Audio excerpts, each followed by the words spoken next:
Hey guys, Craigley here. Today is kinda neat. I have finally finished a subset of games I was going for, and I haven't really seen other people online do it, so I don't know how many other people have done this, but I finished my Yellow Spine / Player's Choice set for Gamecube, minus one game. There is one pack that's Sonic Heroes and Super Monkey Ball is a double pack, but that one there's only a few known to exist, so I may never own it, so I decided just not to count it since it's also a double pack and the games inside are the same as normal Yellow labels.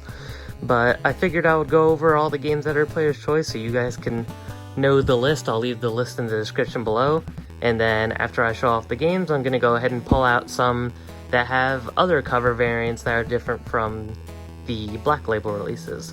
So let's go ahead and go over them. Alright, so at the top here I have a couple of big box ones. The first one I'm showing right here is the Resident Evil 10th Anniversary Collection. It was a GameStop exclusive, and it came with Resident Evil, Resident Evil 0, Resident Evil 4. Next up is the Super Monkey Ball 2-pack. This one comes with Monkey Ball and Monkey Ball 2. No Monkey Ball adventure of any kind for the Player's Choice. There you could get a shot at the back. Inside is just two normal Player's Choice games for the Monkey Ball. And on the other side here, I have, for the box protector, a little bit too big because I didn't have anything else, the Sonic Adventure 2-pack. This one's a little bit more roughed up, but still cool to have since I'm a big fan of the games. This one includes Sonic Adventure 2 Battle and Sonic Adventure DX in that order, which is kind of funny. I guess it's just because DX came out after Sonic Adventure 2 Battle, but it's still funny that the second game is advertised before the first one on the front of the box and on the back of the box. And this copy is actually sealed, so I can't open it anyway, or at least I wouldn't want to, but inside is just two Player's Choice copies of those games. Now I'm just going to go ahead and go through right here so you can see the rest of the Player's Choice games. I will point out some of the more special or uncommon ones towards the end of this video. But for now, I'll just go through so you guys can see a little visual of all the spines for the Player's Choice.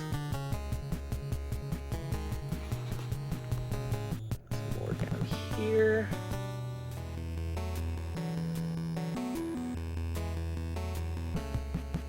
Alright, so one notable variant here with some differences for the Player's Choice is Godzilla Destroyer Launcher's Melee, one of the best GameCube games, actually, in my opinion, one very underrated fighting game.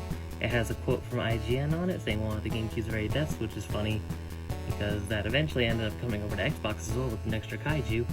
And then on the back, they shifted around the photos from the game.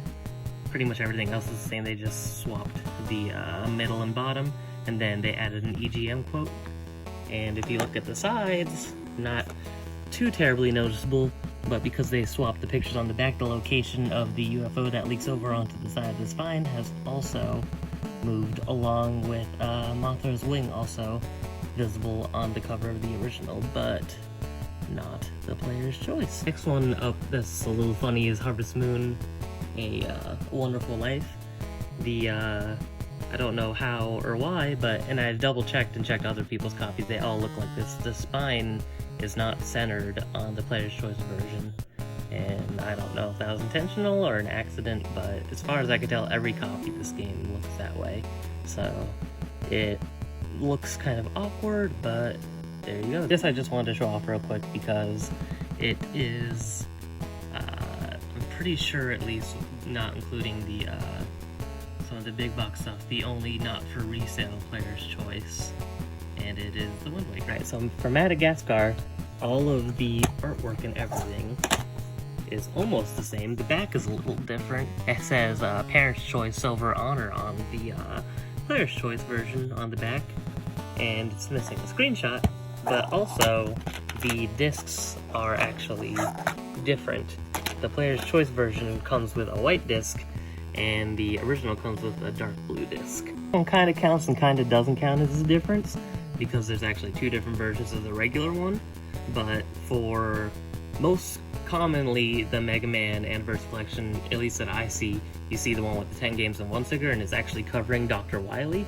And there is a black label of him not covered, but I figured it was just worth pointing out that there is also a version where Dr. Wily is uncovered for Player's Choice.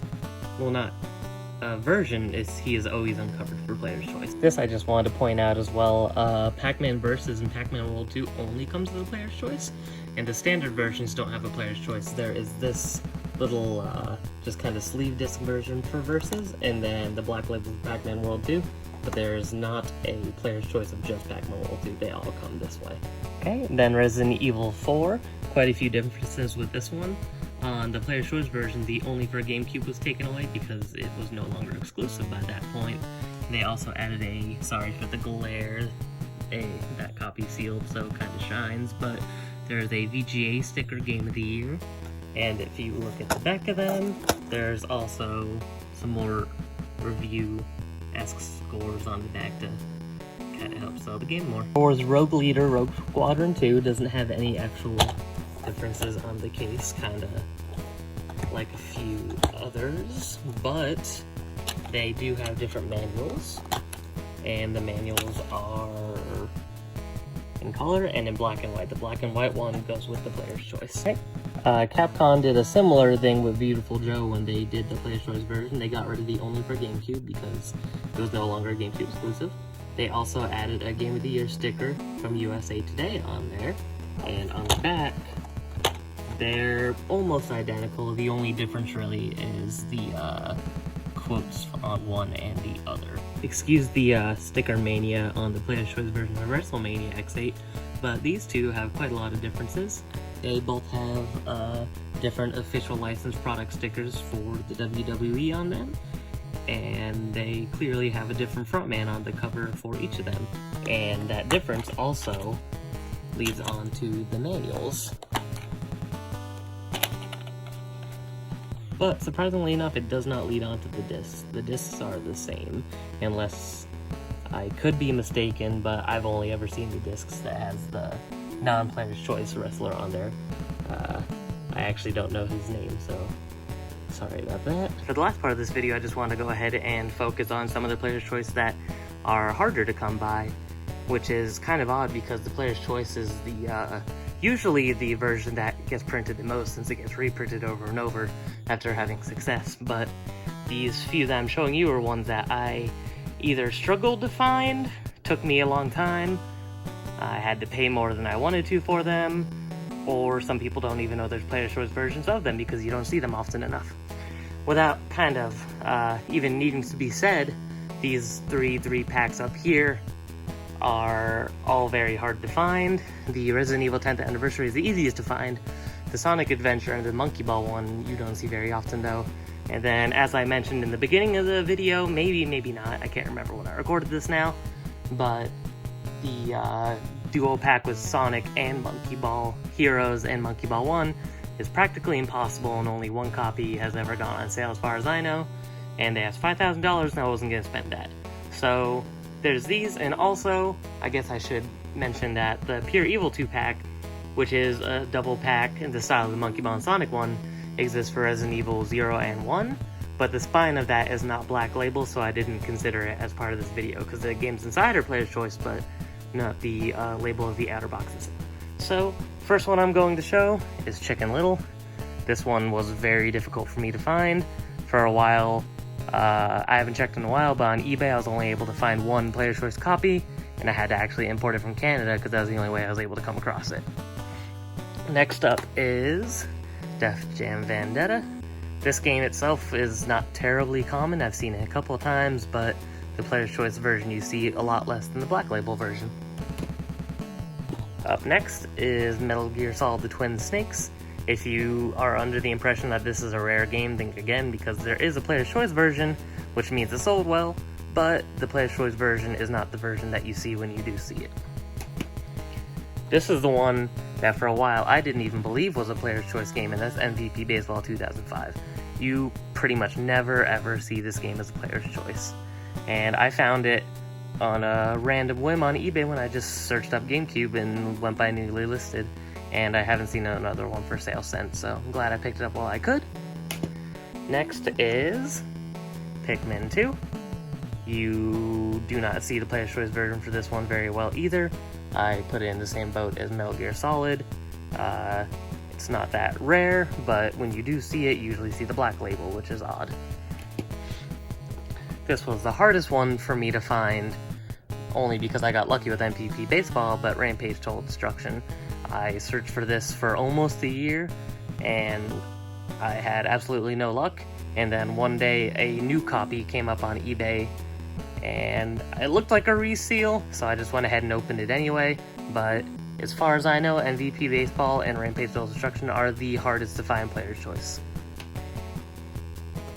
Next, Sonic Gems Collection. Just, you see the black version more than the yellow version. Another one, Tak the Power Juju, same thing. You usually see a black label. Very common game that way, but the Player's Choice doesn't come up too often.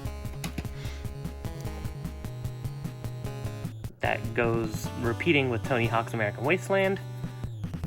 Usually black label. Same with this one, Ultimate Spider-Man. Another amazing, underrated game in my opinion. This is another very hard to find one, the Player's Choice of Wario World.